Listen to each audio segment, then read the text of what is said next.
Hi there guys, this is Elon from METROBOARD, and today I want to talk to you about some new wheel offerings that we're proud to offer. So as you know, in the past we've typically offered two wheel sizes made by ABEC11, the 83mm wheels and then the 97mm wheels. But recently ABEC11 decided to offer a 107mm wheel. They had these in the past, but they had a wide version that wasn't compatible with most electric skateboards, and they recently made a new version that was a little bit narrower so it'll be compatible with the existing flywheels like the 83s and the 97s. So that makes it a lot easier to adapt to an electric skateboard. Basically, you got not only a bigger wheel by 10 millimeters relative to the 97s, you also have a wider contact pad. So that gives you a really cushy ride. And on top of that, ABEC11 is using their most premium urethane formula, which is called the Reflex Formula, which is both a really grippy formula and it's really durable and has great shock absorbing as well. So you pretty much get the premium urethane on top of a really big wheel. Now, why would you want these wheels? Obviously, bigger is better when you're dealing with streets that are not in perfect condition, or you just like to have a more cushiony ride, or just like the visual of having a really big wheel. So there's a lot of reasons why you might want to try them. Overall, it'll give you better ride comfort, a more comfortable ride as far as shock absorbing is concerned.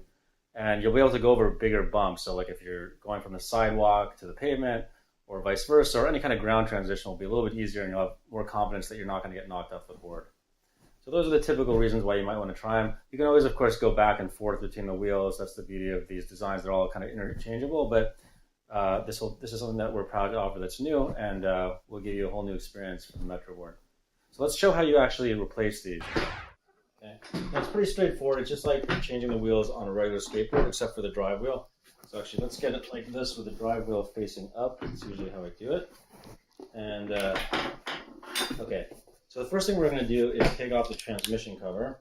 So there's the two screws here. They use an 1/8 inch Allen driver. We'll start with the drive wheel because that's the slightly most complicated part of the process, but it's not too big of a deal. Set those aside. Take off the transmission cover. We are going to be changing it to a different transmission cover. So this is the 97mm one. This is a special 107mm version. Basically has more metal removed here so that it'll clear the bigger wheels.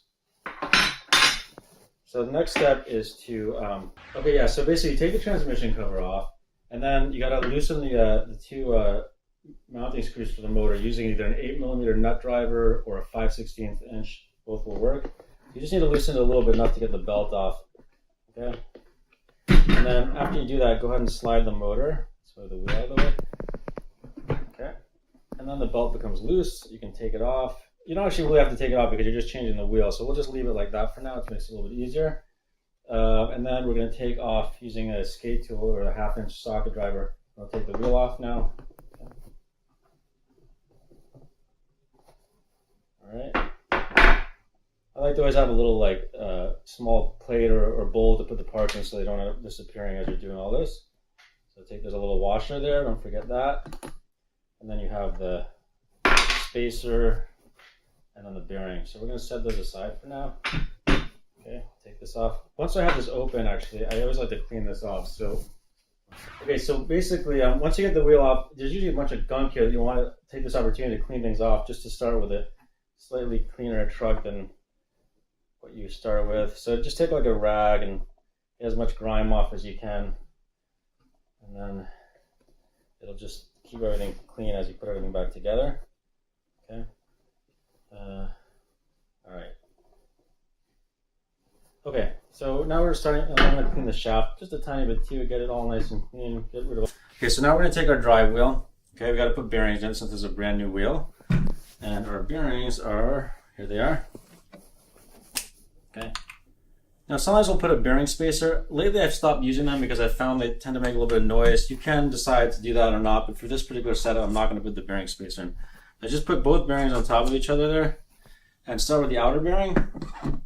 Slide it on, and then you do the inner one. Make sure you haven't forgotten that little washer down there. This is the axle washer. Sometimes it can kind of stick to the original bearing, so if it's not there, then go ahead and look for it and put it back.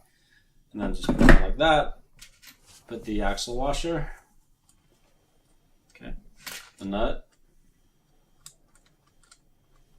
Okay, just hand tighten it first, make sure you're not cross threading, and then take your skate tool or 1/2 inch nut driver, go ahead and tighten, be careful not to push on the bearing. Some people tend to push down on the bearing as they're doing this. That can damage the bearing seal. So just kind of twist without pushing down. Okay. Now, if you have a bearing spacer, you can tighten it until it gets to a hard stop. If you don't have a bearing spacer, then you just kind of have to feel where it gets hard and then back it up a little bit. You want to have a little bit of slop there. You don't want it too tight, okay? It's a tiny bit of slop, not too much, okay, like that. Okay, make sure it's spinning freely. Okay, we're going to go ahead and put a new belt on just to start with a clean slate here. Oh, this is an important thing. With the bigger wheels, you used to be able to get this on without taking the wheel off. Now you have to do it in the reverse order. See, the 97mm wheels, it'll fit over. It won't fit over the 107. So, as I've just reminded myself, let's go ahead and take this off. So we take it off, okay. Now put the belt on, and then put the wheel back, and then you can actually assemble this, okay. All right. Okay, go back to where you were. Okay.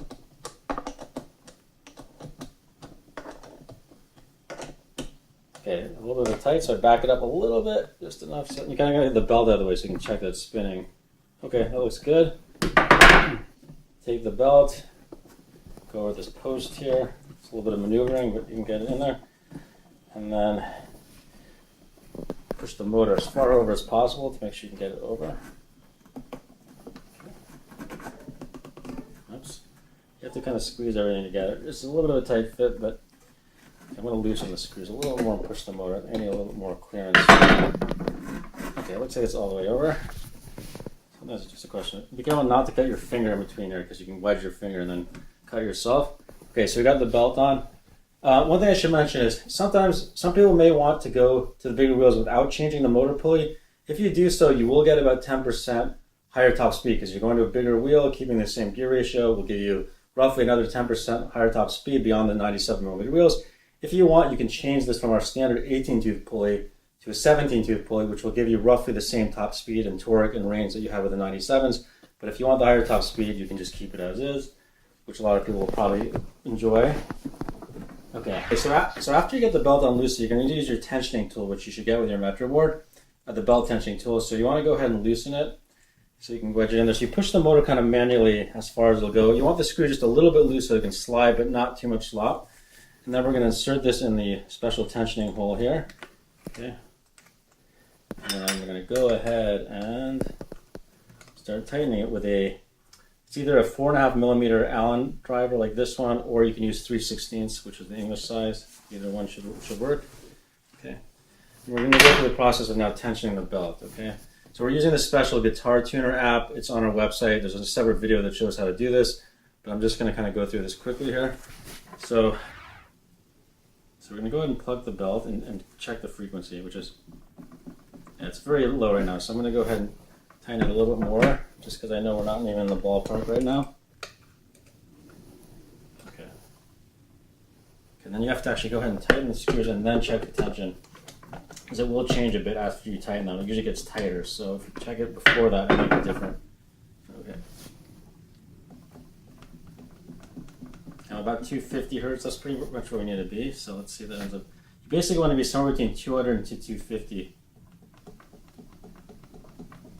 220, okay, looking right there. You want to check it in a few spots because it will vary a bit. 223, so it actually looks pretty good. You want to check the low and the high and make sure there's somewhere between 200 as the low and about 250 to 275 is the high. There will be some variation there. Okay, so let's go ahead and take out that tensioning piece. Don't forget that sometimes people leave it in there by mistake and then it'll fall out in the middle of a ride. So definitely take it out. And then we're going to go ahead and tighten the nuts one more time. Make sure they're nice and snug. Don't use anything but a nut driver, otherwise you might end up stripping the face cap threads of the motor. Only use a manual driver, nothing with any ratcheting, because you may overdo it and then strip the threads. Okay, let's just double check that we're still okay. Just after you do everything, you want to make sure you're still in a good spot. 237, okay. Check it one more spot. 243, okay, that's perfect. Exactly in the zone you want it to be in. So we're done with the tensioning. Now we're going to go ahead and put the new 107mm transmission cover on. It's basically the same, except there's a little more clearance for the wheel because they're bigger wheels. So put that back and take our screws, our transmission cover screws. We got the screw itself, there's a split lock washer, and then there's a flat washer. And don't forget, all 3 of those are important, otherwise they may vibrate loose, which you don't want to happen in the middle of a ride. Okay, just manually get those in there. Okay. Then you can take either a power tool, or again, you don't need that much torque, just to the lowest setting. And tighten it till you get to the end. Okay, so we're good. We're back in business. Now that was the hard wheel because it's the drive wheel, slightly more effort. The other ones are pretty much no-brainers, but we'll go ahead and show you how to do that as well. Okay, so let's go ahead and take the other wheel off. Going back to our skate tool here.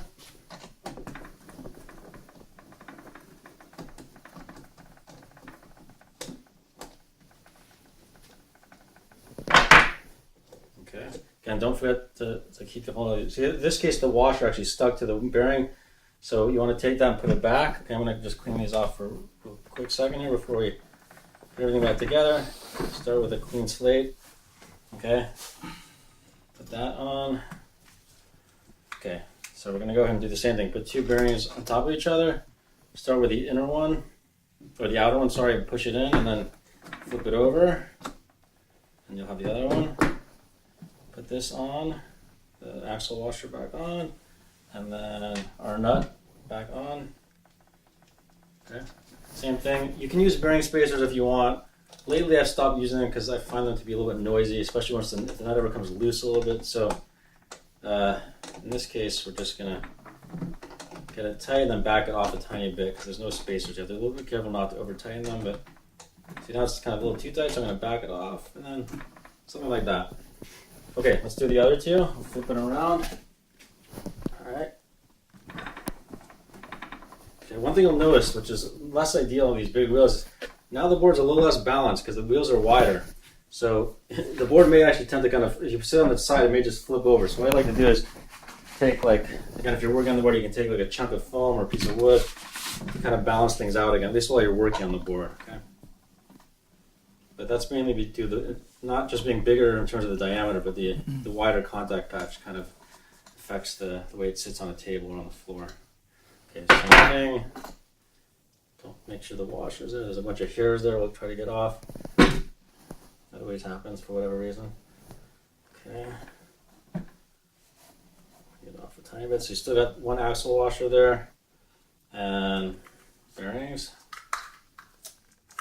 Okay, put both of them on there. Flip it around. Put the axle washer back. And then the nut. Okay. And be careful not to push down the bearing as you're doing this. Just turn without pushing down. Okay, that's tight, but I'm going to back it up just a little bit. So it spins freely. And we'll go to the last one. And then we'll be good to go. Alright. Washer's there. Take this guy off, clean the shaft. You want to clean the trug too, in that area once you're get everything nice and exposed. Okay, get any hairs off too, doesn't really matter, but just to keep it clean. Okay, both bearings. Okay, and then you grab your new wheel. That. Flip it around. Okay. Axle washer and nut.